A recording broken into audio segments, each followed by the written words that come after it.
and EMS workers. We ask that you guide all of the decisions before us today and help us to do all things in your will. It's in your name I pray. Amen. Amen. Amen. Please stand for the pledge.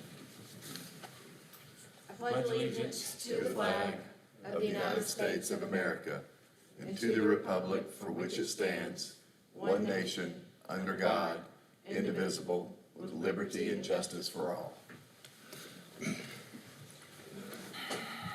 We have a full quorum this morning with 5 members present. We have an approval of the minutes from the previous meeting. Motion to approve as presented. Second. So moved. Do we have any changes to the agenda today? Ready for your approval, Madam Chair. Thank you. We will move forward with it as is. We will head directly into the debate agenda this morning, and Mr. Snyder is here with us. Good morning. Morning. This is my first time in the building. And also my first time with this microphone. Can you hear me? Yes, we All right, can. excellent.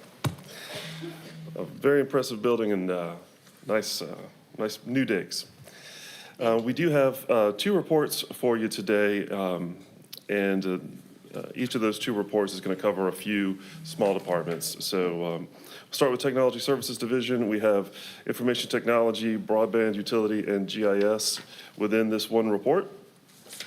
And we'll go over some of our findings, which is, we appreciate the cooperation that we received from the Technology Services Division. Everything went well. We'll talk about inventory in just a moment, but just to give you a sense of what we did while we were out there, we looked at incident report testing. We found no exceptions when looking at that.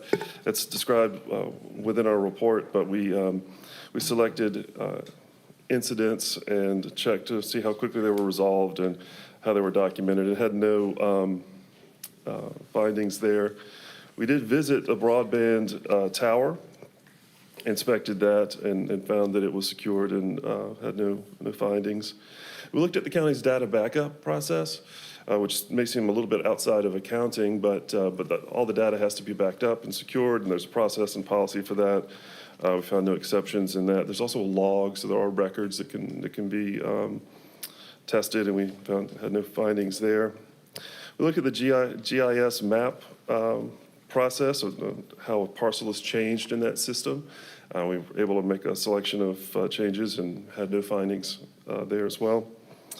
And then the broadband utility actually has revenues that come from third-party partners, and we were able to test those revenues without exceptions as well. We did look at purchase requisitions, purchase cards, and timesheets, as we do in all departments, and we had no findings in those areas. And whenever we have a department that has an inventory of any type, we select a few items to count. Information technology tracks all kinds of items throughout the county and all the departments, and not just within their own department, but all the departments. I'm sure this monitor and microphone and all these things. And so we selected a few items out in the county and then checked to see if they were on the records. And in the finance department, there's actually an auditor area. It's not as nice as this.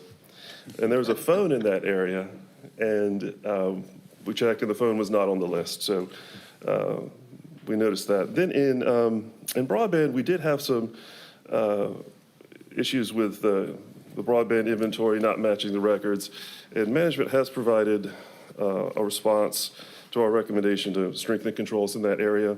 So on page 12, they gave us about a paragraph to just discuss how they plan to improve those controls.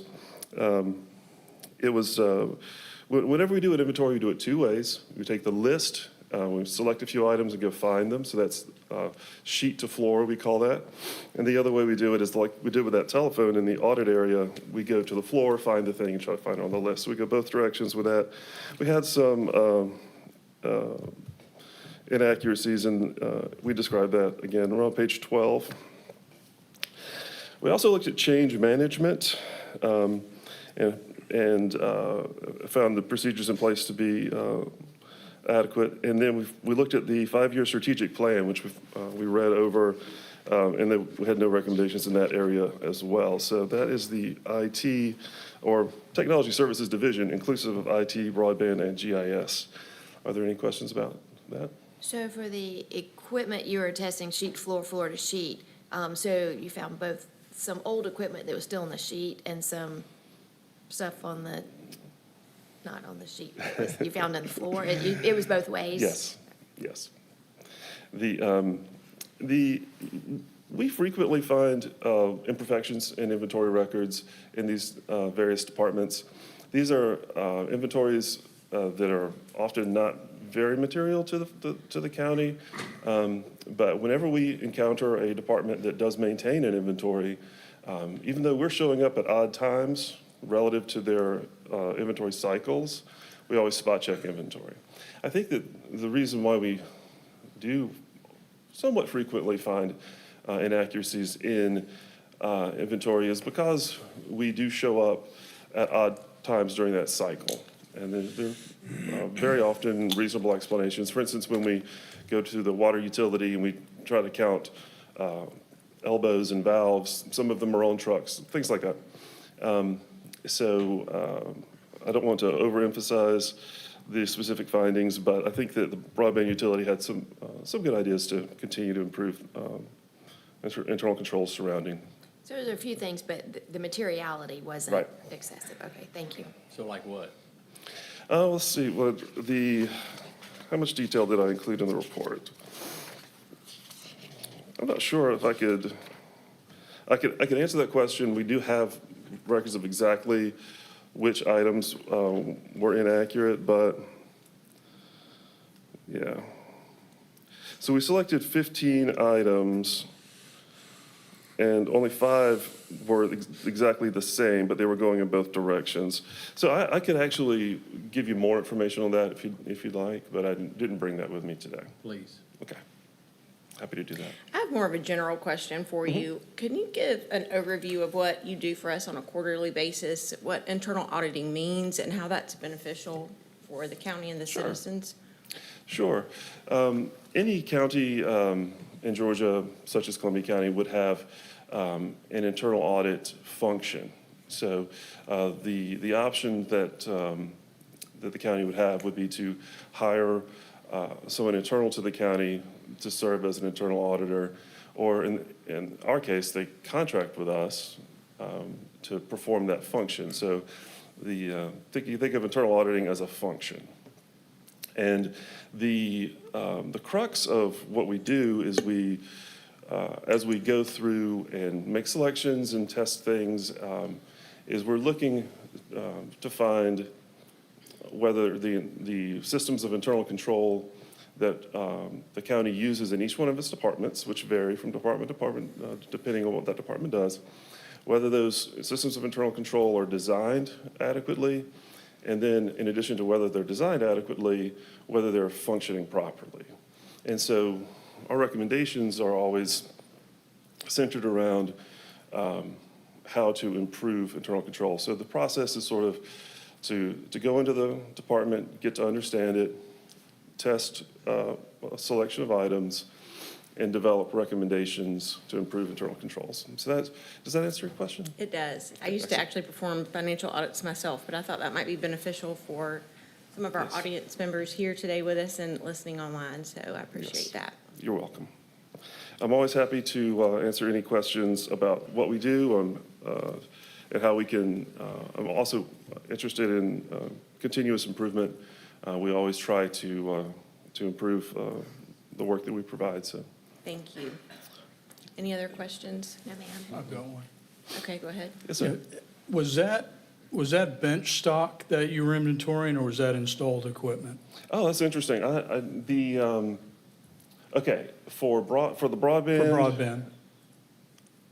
I believe that's actually an interesting question, because I didn't go myself. I have a hard time answering that question, but it may be in our records, so I could tell you precisely which items we were counting. But my understanding is that it would be stock, not installed items, kind of different from what we were doing with the phone in the audit room, because that's we use the term inventory a couple of different ways here.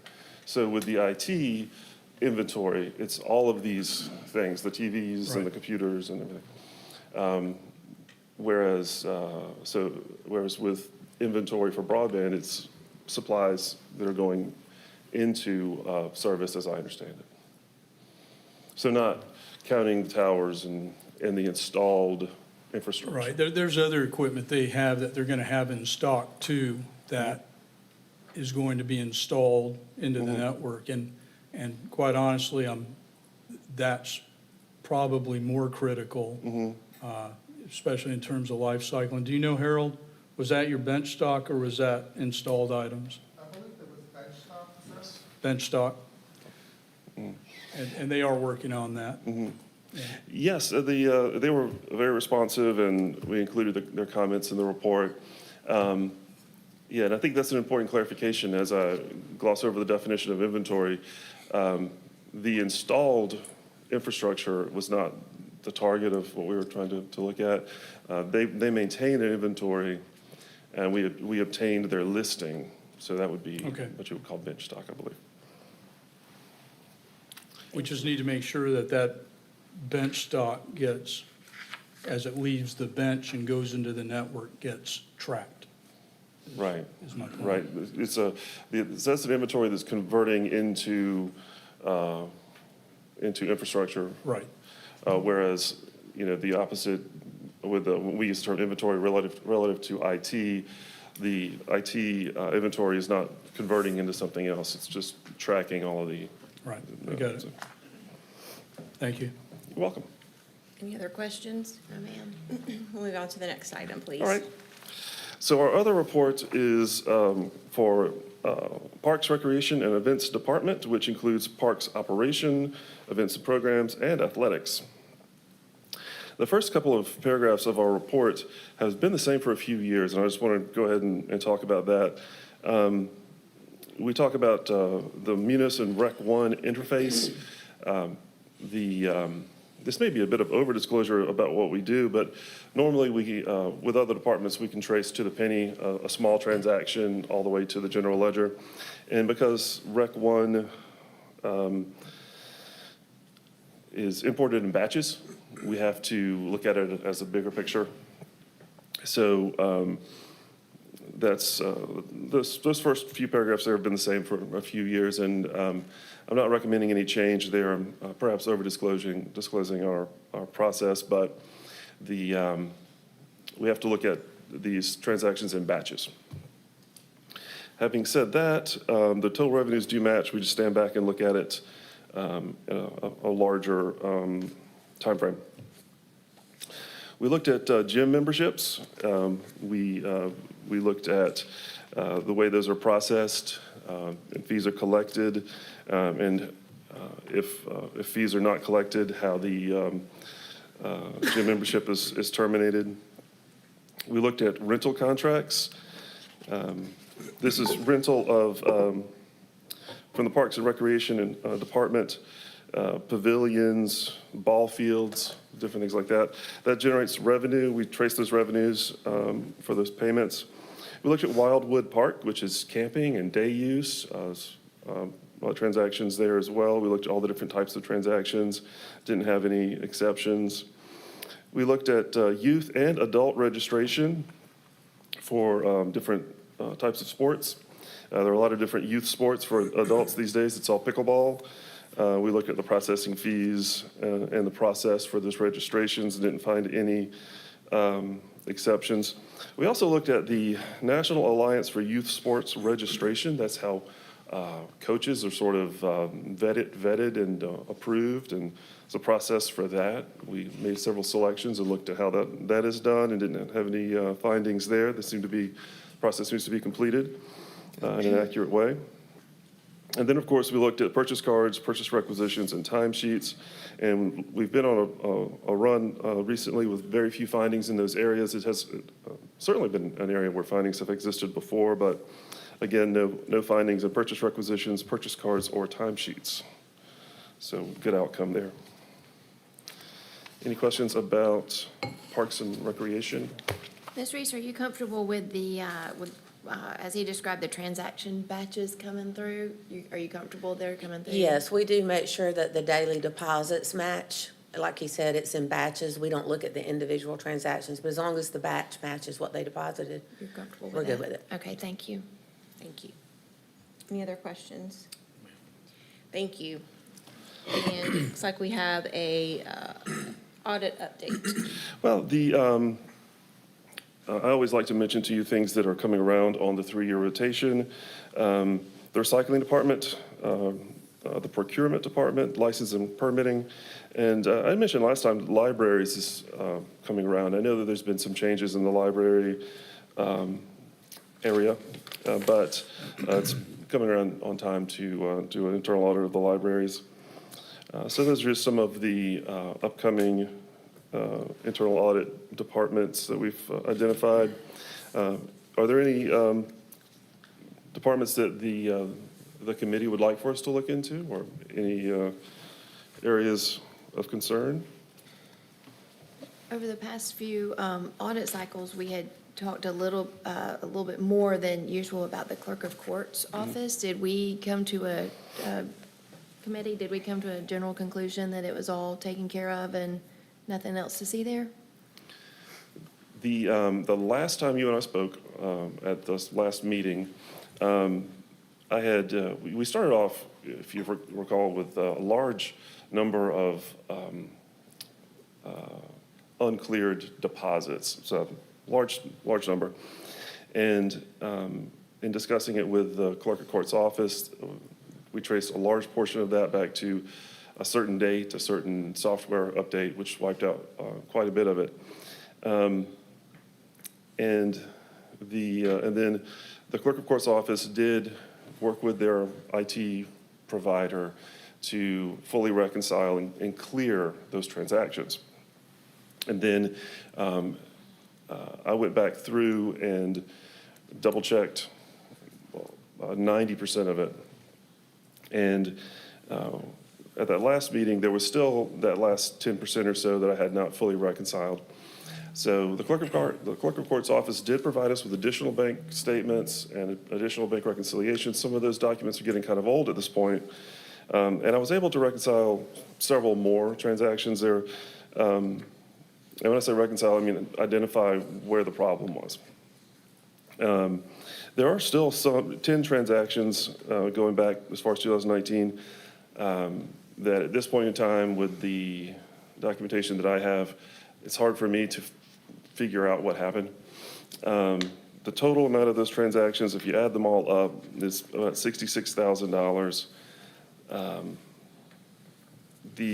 Which, again, some of it's getting really old now, as old as 2019, 2020.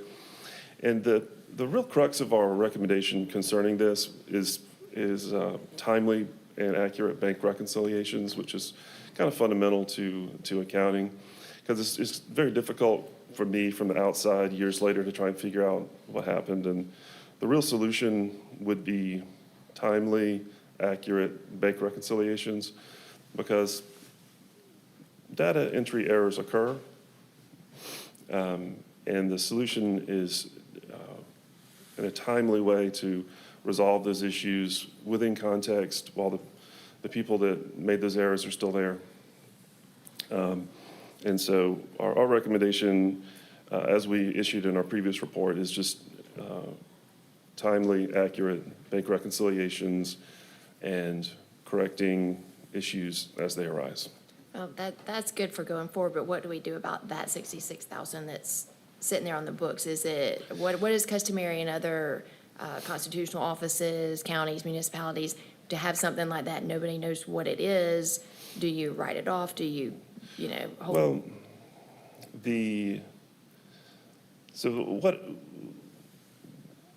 when I say $66,000, that's the sum total of aged deposits in transit, which are inherently erroneous. It doesn't mean there's cash missing or anything. It just means Correct. there's a bookkeeping error, and do we have a reason to not fix it? Well, I would say it's fixed because those transactions have been cleared out. Okay. So, and we got the subsequent reconciliation after the clearing out, where the uncleared items that were erroneously listed have been removed. Okay. So, So those are cleared up. yes, they're cleared cleared up. up. What I Okay. was doing was taking a deeper dive into the list of cleared items, and tying them back to find where each one cleared. And again, the huge amount of those transactions, I was able to identify where it originally cleared, where it showed up erroneously as uncleared, and how removing it was the correct thing. And so out of that $800,000 that we started with, this last few transactions, I can't find I don't have enough data. The bank reconciliations, for instance, the old bank reconciliations are now a PDF, and I can't scroll all the way through. I can't see the whole list, whereas the current ones are Excel, I can scroll down. If I can add there, John, please. So as you know, the clerk is a constitutional officer, independent of the Board of Commissioners. Right. But we do provide this oversight, and they are part of our audit. So we do look at this. When he first brought me those numbers, we started investigating it from our side and looking at it as well. We were very concerned about the $800,000. Once everything was reconciled, what we found, what my opinion is from the outside looking in, and this is not a Board of Commissioners department. So when I say outside looking in, I'm truly an outsider looking in, even though we're responsible for this, for the taxpayers' money. We were convinced that there was no fraud, that there was no theft, that was nothing like that, there were issues of mistakes made in bookkeeping that had been compounded over years. And had it still been the large number that we're talking about, and $60,000 is still a lot of money, but I am convinced, I won't say we, I am convinced that there's no theft or no fraud based on my investigation. I also had a conversation with the sheriff, and I had a conversation with the clerk. So collectively, we feel like there is no theft, there is no fraud. It's just a long period of time that there may have been some sloppy bookkeeping from employees that are no longer here. But we could not trace that back to any of that money leaving the county and going in anybody's pockets individually. Had we been able to do that, obviously, we would have pursued that. Right. We would have, charged people with crimes if that would have been the case. But I think that's not the case here. Is that right, John? That is correct. The population of erroneous transactions are in this category of just uncleared deposits. It's a technical issue, it's an accounting issue, and it certainly is something that should be improved upon. Because the accurate record keeping, again, timely, accurate bank reconciliations, review of bank reconciliations, and timely resolution of the inevitable errors that occur is critically important to confidence in the county's operations. And so I definitely think that it's important that the accounting be improved, but there's no indication of any misappropriated assets in any way. It's not that there was cash that was not accounted, not that there was cash we couldn't find, but instead that the accounting records were inaccurate. Right, and now certainly I'm not saying that anybody stole anything or there was anything nefarious going on, but if the bookkeeping was less than perfect and there's several $1,000s sitting there making it out of balance that it's not correct, now that it's been brought to our attention, I feel like it is my job as a member of the audit committee to press to have those things fixed, even if it's only, $60,000-something, that's still money. And if it's not there, if it's not cash or something we need to look at, we need to fix it, clear it up, write it off, make it clean so that going forward, we don't have this conversation every quarter, because I'm going to keep asking about it every quarter till it gets cleaned up. Well, so to that point, to the writing off type of idea, that has happened. The deposits in transit, the long list of deposits in transit that were making the cash balance inaccurate have now been removed, cleared. And we did look at the subsequent bank reconciliation, which was prepared correctly with those items removed. So the, the only thing that I haven't been able to figure out for these last 10 transactions is where the duplicate exists. Not that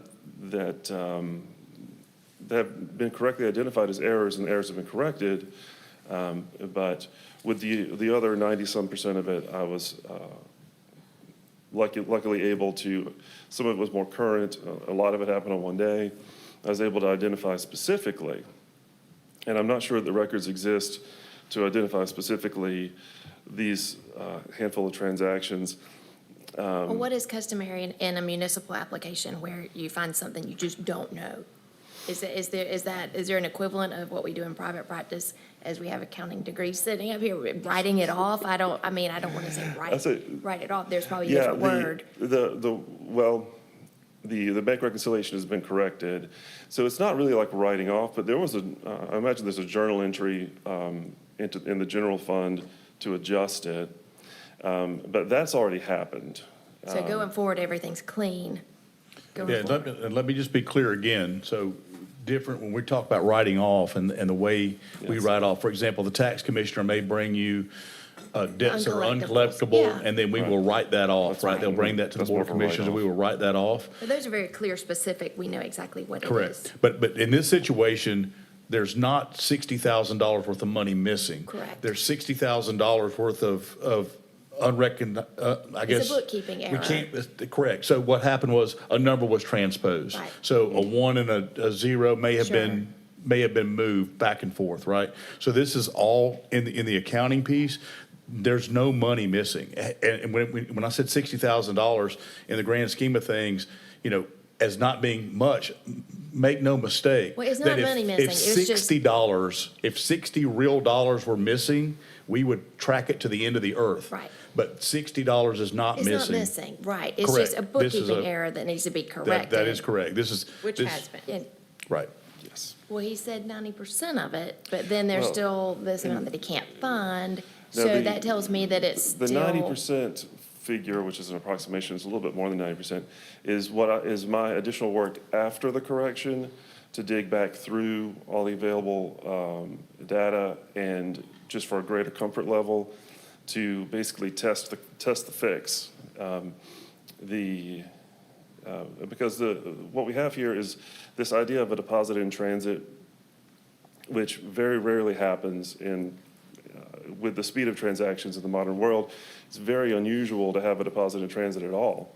When I think of a deposit in transit, I think of back in the old days when you would carry a deposit to the bank after the end of business on the last day of the month and put it in that night deposit. And then that transaction would be on your records, but not on your bank statement.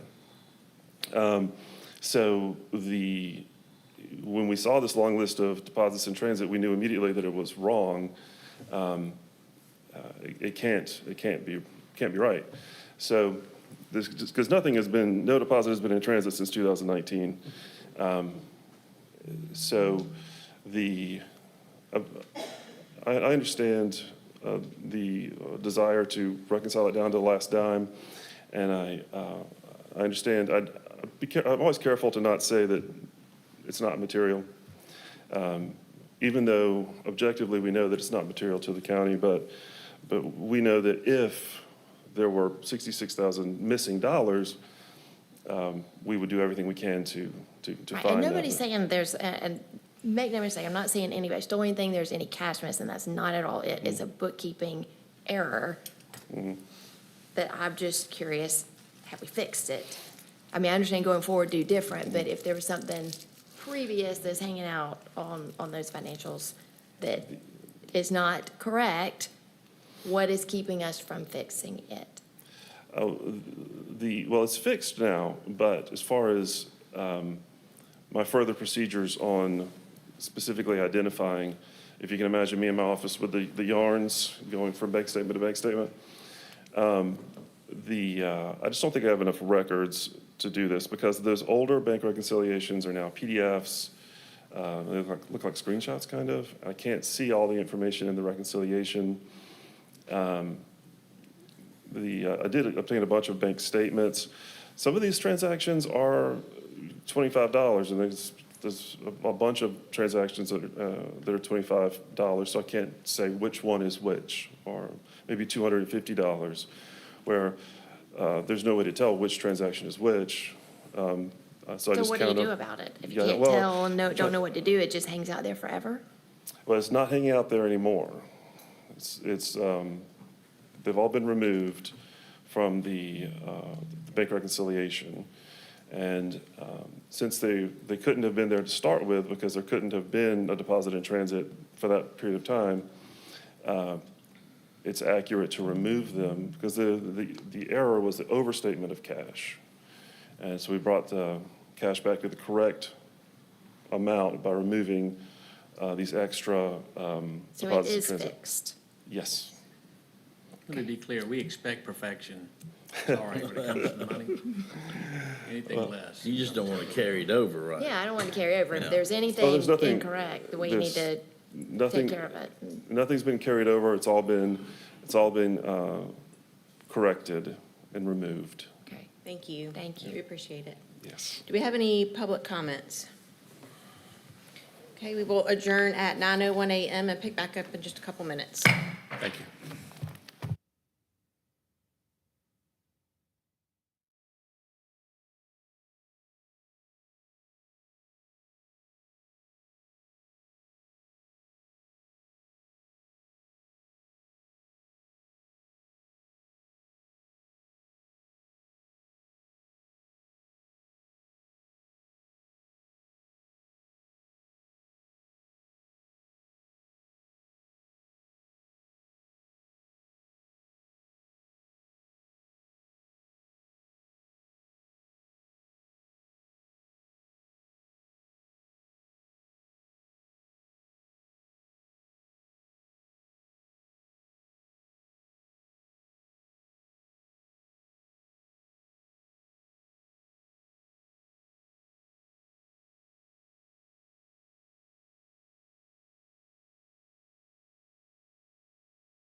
am calling to order the Management and Internal Services Committee meeting for March 10th. Having already given the prayer and pledge this morning, we have a full quorum with 3 members present. Have you had the opportunity to review the minutes of the previous meeting? Yes, ma'am, I'd like to make a motion to accept the minutes of the previous meeting as presented. Second. So approved. Thank you. Do we have any changes to the agenda today? Yes, Madam Chair, for your consideration. I think I'm all Oh, We asked to add item I2A. This is an IGA with Georgia Department of Public Safety. I think that's my committee. I'm sorry? That's my committee, not hers. Next committee. Oh, is it? Okay. Yeah. Well, it should be MIS, so we can put You it want wherever it? you guys like it. Add it to hers, that's fine. Okay. Yep. It is added. Okay. Teresa, you okay? I'm sorry. It should have been added to MIS. I requested it to be added to MIS, so if we're okay with that, we'll move forward. Yes, we will move forward with the additional item. Thank you. Seeing we have no presentation or consent agenda items this morning, we will head into the debate agenda and begin with Mr. Johnson. Thank you, Madam Chair, for your consideration. First item we have is an independent contractor agreement. This agreement is with Christopher Caudill. This is for Superior Court to enter into an independent contract as a staff attorney, the rate of $4,000 per month. It's a 1099 position, and the person will not receive any benefits. Staff recommends enter into the independent contractor agreement with Mr. Caudill. Motion to consent. Second. So moved. Next. Next was an independent contractor agreement with Brendan Fleming. This is to serve as the independent prosecutor for the Children in Needs of Services, the CHINS program. Juvenile Court has requested that Brendan Fleming serve as independent prosecutor for the CHINS program at the rate of $1,333.33 per month. As an independent contractor, he's not subject to withholding of FICA or Medicare, any of those things. He'll have to pay those on his own.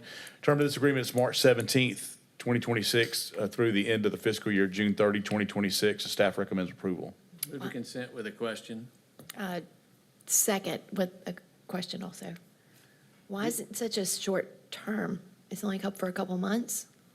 Yeah, I'm not sure. This is the request of the juvenile court. I don't know if they're trying to line it up with the fiscal year, and they're going to come back in and make some, we have a budget meeting with elected officials today, so there may be some changes in the budget or request at that time, but I know this is just getting us to the end of the fiscal year. Okay. Sir? That was I was just asking for the time frame, but you answered it. Thank you. So moved. Next item. Is that the addition? Yes, I'll give you this quick You want me to update. take that, or? Go ahead, Glenn. Okay, the next item is with, concerns IMED Vision Care.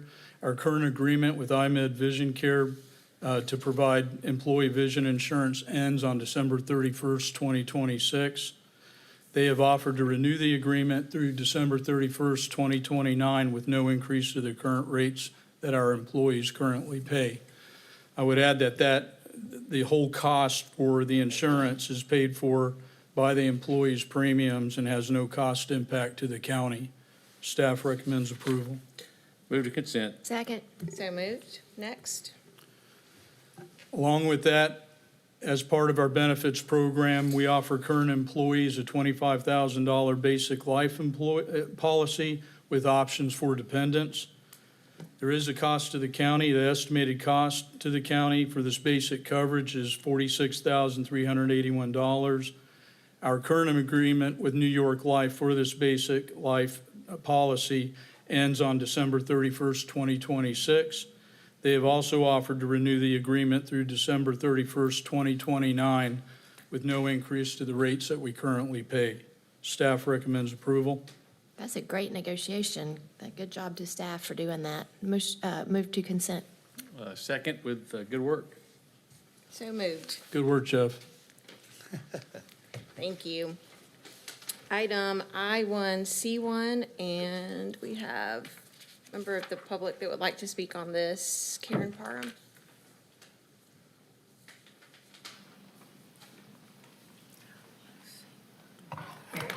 Hi, good morning. Karen Parham, 3421 Hilltop Trail. I took a look at the proposed fee schedule, and I have just concerns for some of our community groups that traditionally have used the Hardin Theater to put on free concerts. The Columbia County Symphony is what I think of. I just think that they're going to be priced out from being able to use that space. So I think it's something that should be considered. Thank you. Thank you. Ms. Reese?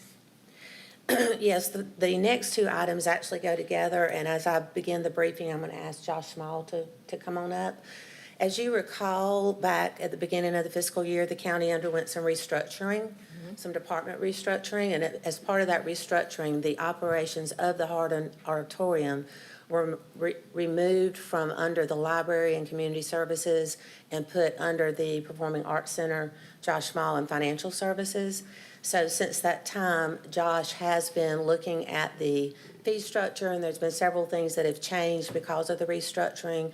For example, part of it used to include the classrooms there. The classrooms have been removed, and now they are free, I believe, to the community. And so we've changed some things such as the technical side of things. Instead of outsourcing the technical piece with the audio, all of that, we brought that in-house with our technical director. But Josh, if you would explain, the first item is the resolution concerning the fee structure, which then would require 2 readings. And the second item is the revised contract.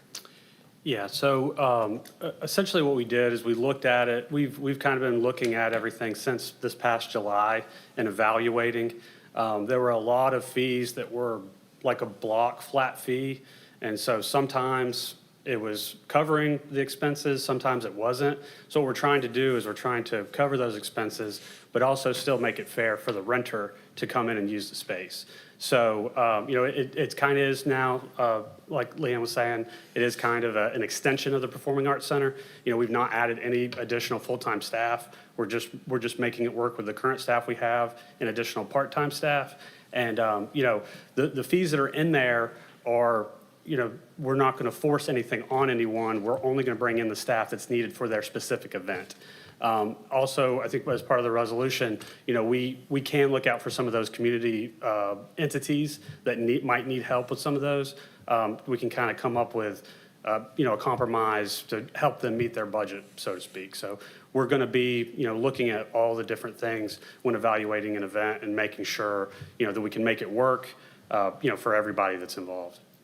Thank you. Thank you. I think it's important to note also that this is actually, this is not supported or operated with property tax dollars or general fund dollars. This stands alone. So if this loses money, then we have to figure out how to make up that difference. So all we have tasked the staff with doing is going back and making sure that we have enough money. We're not in it to make a profit. We just need to make sure that we cover our expenses.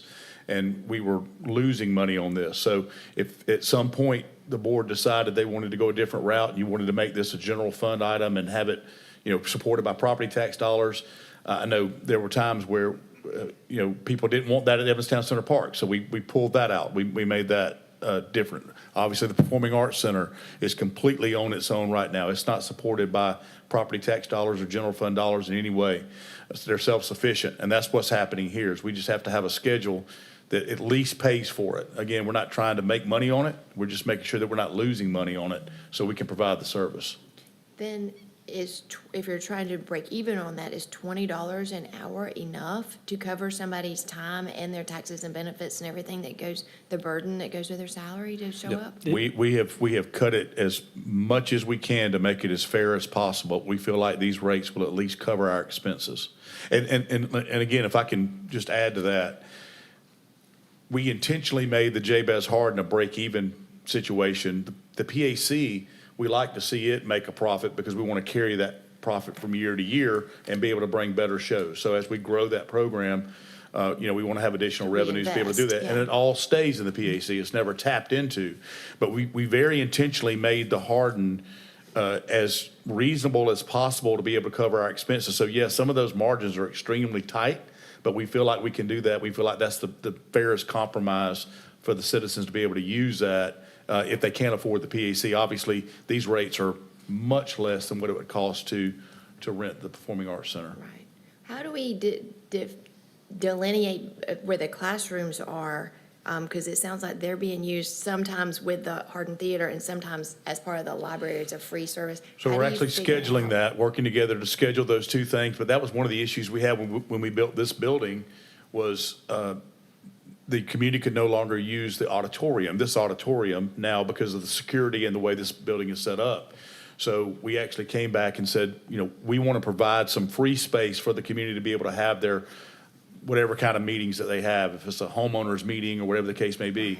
So we pulled those rooms out and made those free. They just have to coordinate. If Josh has a show over there, then we book it just like a citizen would book it. And we keep a master calendar to make sure that we don't double book those rooms. But the cleaning and wear and tear and all that, that's kind of a library expense, or is that? Yeah, so that's a general fund library expense. So that is covered by property tax dollars, which is why we can make it free. Okay. Yeah, and we do work in coordination with the library to make sure that the rooms are clean when we're using them, and then it's kind of a back and forth that we have with them. Gotcha, thank And you. if I could just reemphasize what Josh said, this resolution does give him the ability to negotiate the prices if there is an entity that maybe needs some help. Okay, that's fair. Thank you. This would be a debate item if you're so inclined. Move to debate. Second. So moved. Next. The next item is the revised contract. Move to debate. Second. So moved. Thank you. Thanks. And the last item. The next item, I believe, is a proclamation that I'm going to ask Glenn Osteen to come up and present. Good morning, Madam Chair and Commissioners. Good morning. Today's proclamation is personal to me. I'm here not only as an employee and a citizen of Columbia County, but the father of an amazing young boy named Eli. Eli is autistic. He's creative, curious, and brilliant in the way he sees the world. Raising him has taught me patience, resilience, and the importance of understanding every child experiences the world a little differently. As families in our community know, autism spectrum disorder affects a significant number of children and loved ones across Columbia County and throughout Georgia. According to the Center for Disease Control, approximately 1 in 36 children are autistic. Autism awareness is more about recognizing a diagnosis. It's about building a community where children and families feel supported, understood, and included. Autism Awareness Month, observed nationally in April, promotes understanding, dignity, inclusion, and community support for individuals on the autism spectrum and their families. Recognizing this month affirms Columbia County's commitment to fostering a welcoming, inclusive community where every individual is valued and supported, and honors the dedication of families, educators, healthcare providers, and advocates. This proclamation recognizes the families in our community walking this journey and reminds us that every child has a unique gift and the ability to thrive when the opportunity is given. Staff recommends approval of the proclamation designating April as Autism Awareness and Acceptance Month in Columbia County, Georgia. Thank you so much for bringing this Thank you. forward. He sounds Thank like a you. special kid and is very lucky to have you as a dad. Move to consent. Second. Or is that debate? No, it could be consent. Okay. So moved. Thank you. And we'll read this next Tuesday? Yes. Mr. Blanchard, Good morning. good morning. The first item I have for your consideration is the WebEx. This microphone is not on. There, he's on. Is that better? Yep. Okay. All right. The first item I have for your consideration is the WebEx telephony payment authorization. This is an ongoing agreement that we have with Presidio to provide support for our WebEx calling implementation. The commission approved the project in 2022 where we moved from a major telecom provider to WebEx calling. So we're still saving $307,000 a year from what we were paying back then. The current payment is $140,410.20 for WebEx calling. Part of that is coming from IT's capital to pay for general fund, and the other departments are paying for their phones out of their funds. So there's a broad spectrum here of line codes from which this will be derived. Move to consent. Second. So moved. Next. Next item I have for your consideration is a renewal of maintenance support with Sienna for network equipment and services. This is an agreement that we have with Sienna to support the equipment that we purchased from them to support the broadband network. We have a 3-year agreement with them to provide equipment support. Excuse me. We paid the last year when we got the agreement approved by the commission, and so this is the second of the 3 payments, and the cost is $100,888.81 out of broadband's operating funds, and staff recommends approval. Just remind me exactly what Sienna does. All of the network switches. Practically, yeah.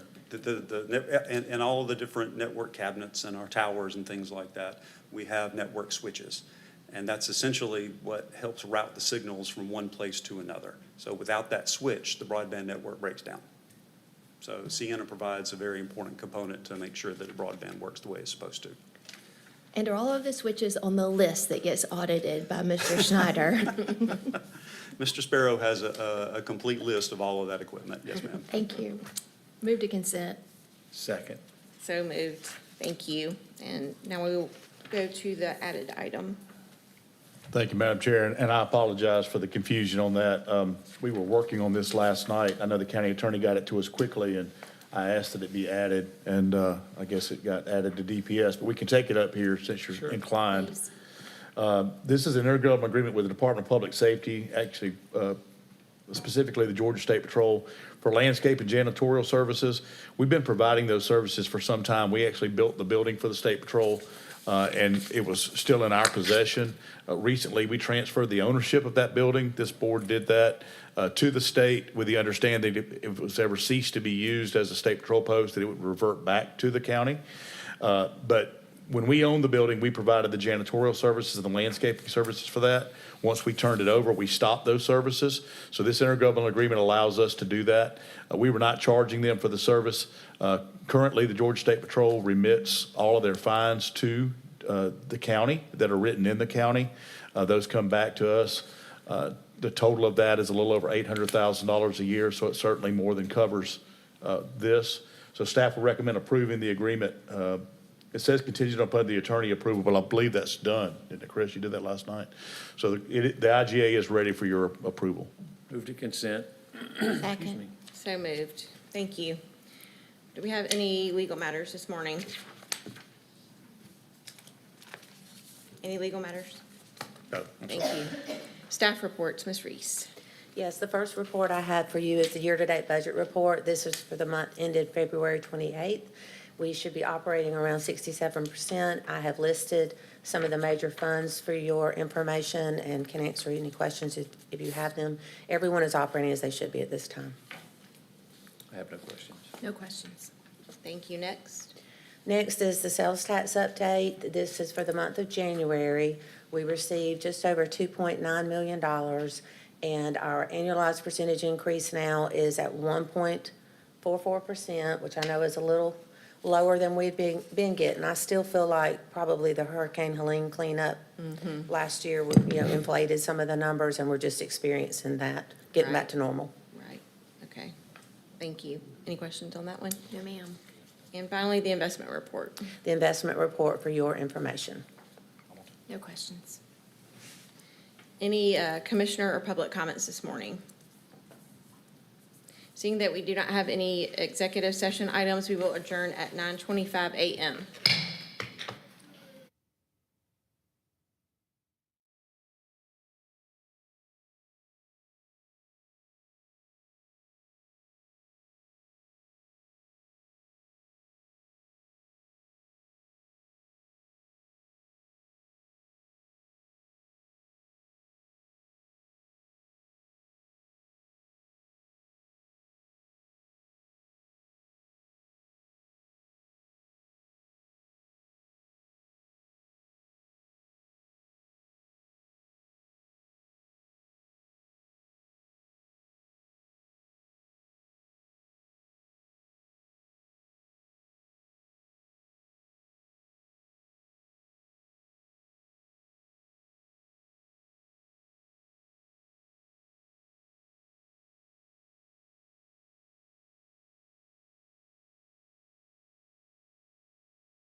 You have the light on, go ahead. Good morning, I'm calling to order the Development and Planning Services Committee meeting for Tuesday, March the 10th. We have already prayed and pledged. We have a quorum this morning. I need approval of the minutes of the previous meeting. Motion to approve as presented. Second. Thank you very much. Moving on, need approval of the agenda. We have no added items, correct? Madam Chair, this is ready for your approval, minus that item we've discussed. Thank you. Very good, thank you. I have no presentations or consent agenda items. Moving directly into debate. Mr. Slaughter? Thank you, Madam Chair. First one I have for you is a contract with Reeve Construction Company for the sheriff's track milling and inlay, sorry. We do have some repairs we need to make out there. We did send out requests for quotes. We did get one back from Reeves in the amount of $48,135, and staff recommends approval. How long's that track been there? A while, Cal, 7 years? That's good if it's lasted that long. Move to consent. Second. So moved, and I get to try it out first when it's done. Thank you. Next. The next one is also for the the sheriff's driving track. This is a crack, seal, and striping. We did send out a request for quotes. We did get back several. Lowest was from REMAC in the amount of $76,605, and staff has recommended approval. Move to consent. Second. So moved. Thank you. Next. Next one I have for you is the purchase of a bucket truck from Hardy Automotive for traffic engineering. This was a truck that was destroyed during Helene. We've tried our best to do this ourselves. We can't find parts and pieces, so we're having to buy a new one. This is a state contract, $212,000. Staff recommends approval. We totaling the other one, just getting rid of it? It is gone. It will be put back together. We tried to save the bucket truck and put on a new cab and chassis, but we were unable to make that work, so the old stuff will be packaged and sold at auction in May. Good deal.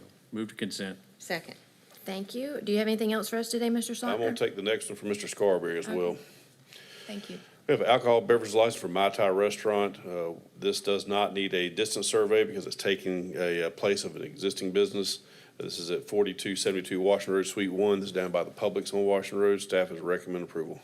Move to consent. Second. So moved. Thank you. Next I have for you is alcoholic beverage license for Pancho Villa Mexican Kitchen. This is at 301 North Bel Air Road. We have no opposition to the license. We have everything we need. Staff has recommended approval. Move to consent. Second. Thank you. Next. Next we have for you is a forfeit extension for Vault 221 LLC.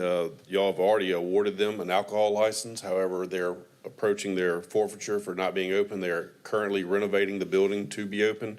They're asking for an extension until June 15th, and staff has recommended approval. Have they received an extension before, or is this? No, sir, this is the first one. All right, move to consent. Second. So moved. Thank Is you. there anything else for development services? No, ma'am, that's it. All right, and moving to planning services. Mr. Sterling? Good morning. Got a Good couple of morning. easement encroachments for your consideration.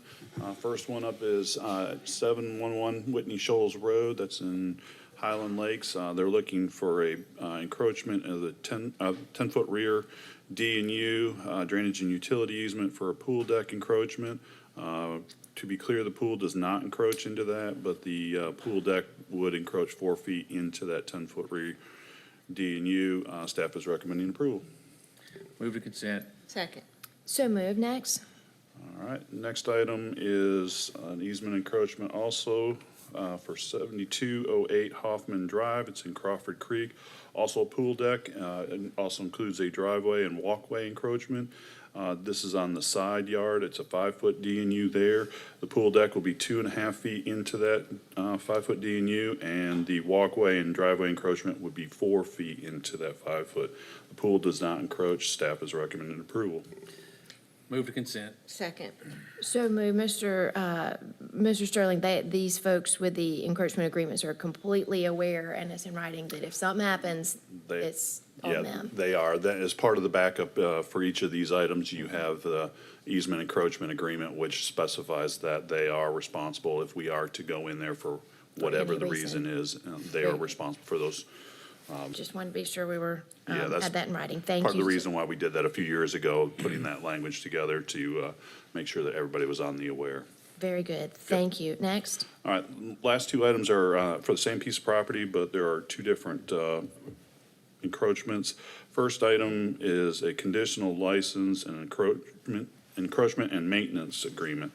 At 725 North Bel Air Road, that is just over here behind the apartments in the town center. This is for street trees in the right-of-way to meet their landscape requirements.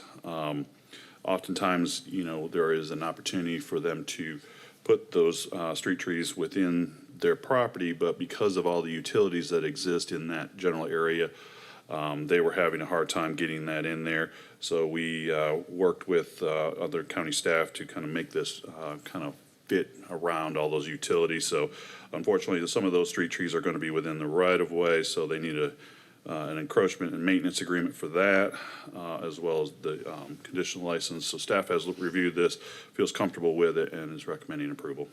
And does the agreement include that if something happens and we need to dig it up, that's we're doing included them a as part of favor? that language. All right, very good.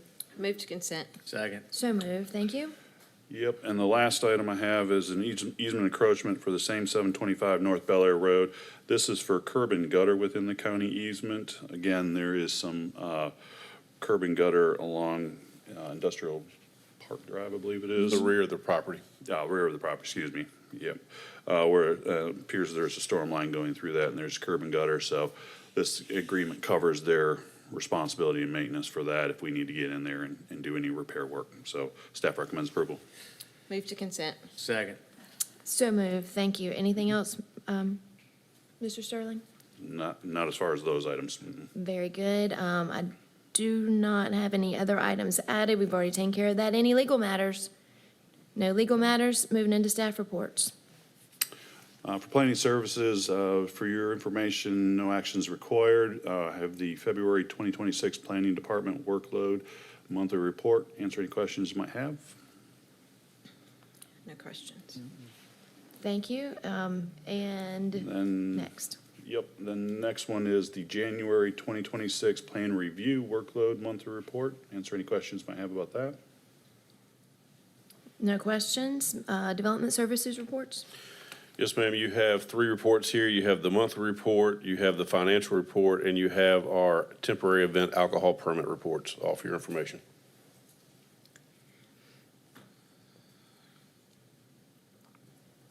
Seeing no questions, we will move into commissioner and public comments. Seeing none, we have no executive session items, and we will adjourn at 9:35. Thank you.